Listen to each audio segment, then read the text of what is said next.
which, like I said, had done 1.5 or so, but now declined to 0.43, but it's still positive. And then you have solid minerals that grew by about 2-point-something%. So the three of them, at best, have recorded marginal growth. It is clear which is better than negative growth, but it's clear that we have not done well enough. If you look at manufacturing, and I have the data here based on the MBS data in terms of the components, sub-sectors in manufacturing. And you have the whole of the sector growing by 0.64. Oil refining grew by 11.28, sorry. So I got that figure wrong. So that's 11.28, but from a low base. The cement sector went negative, declined by 4.16%. Food, beverage, and tobacco, which is the largest manufacturing activity that happens in Nigeria, grew by a marginal 2.67, which is lower than 4-point-something that we did in the first quarter. Textile, apparel, and footwear, which is the third largest manufacturing activity, just managed a 0.2% growth. Most other sectors are negative. Wood and wood products, that's furniture people, paper and people, the people doing metallic products, okay, that's marginally positive. Electricals is negative. Motor vehicle naturally is negative. And other, so you have a generally drab industrial outlook in the country. And the sum total of that is that you have the combined manufacturing managing to grow at just 0.64%. That's not where we should be.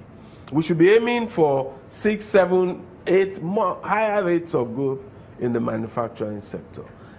I think that we're on a positive trend. I think that if you look at Q2, you know we're seeing Q2 results, but we have almost finished Q3 because this is the last month in Q3.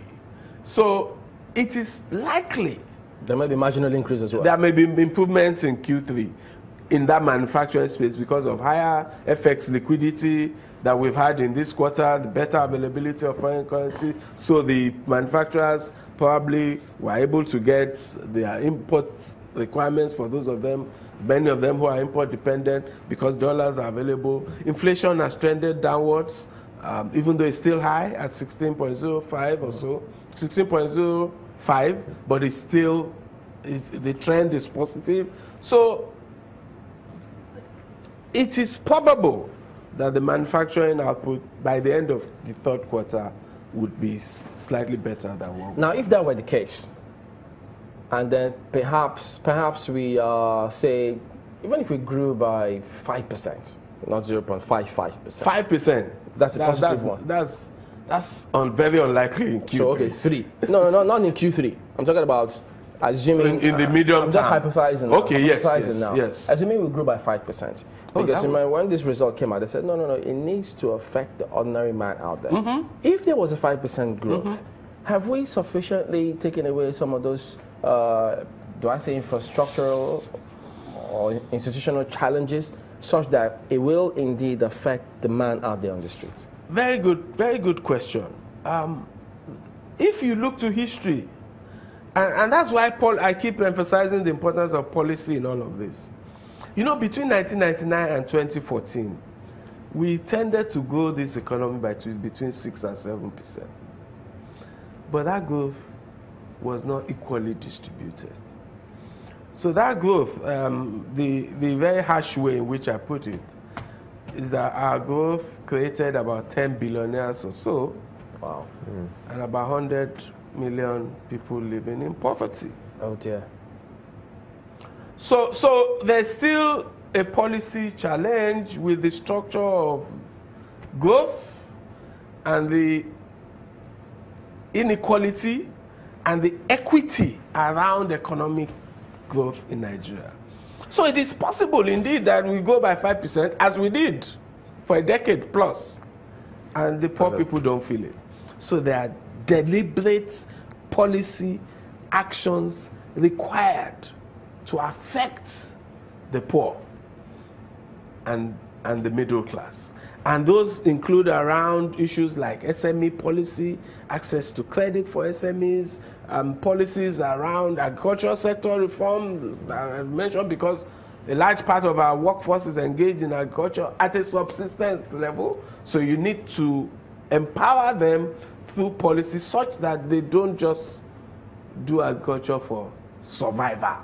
They can trade, they can go, you organize them around cooperatives, you improve their skills, improve the extension services to them, you give them more land resources, you know, things like that. So you need, so the poor don't just automatically get better because there's economic growth. Economic growth can be inequitable.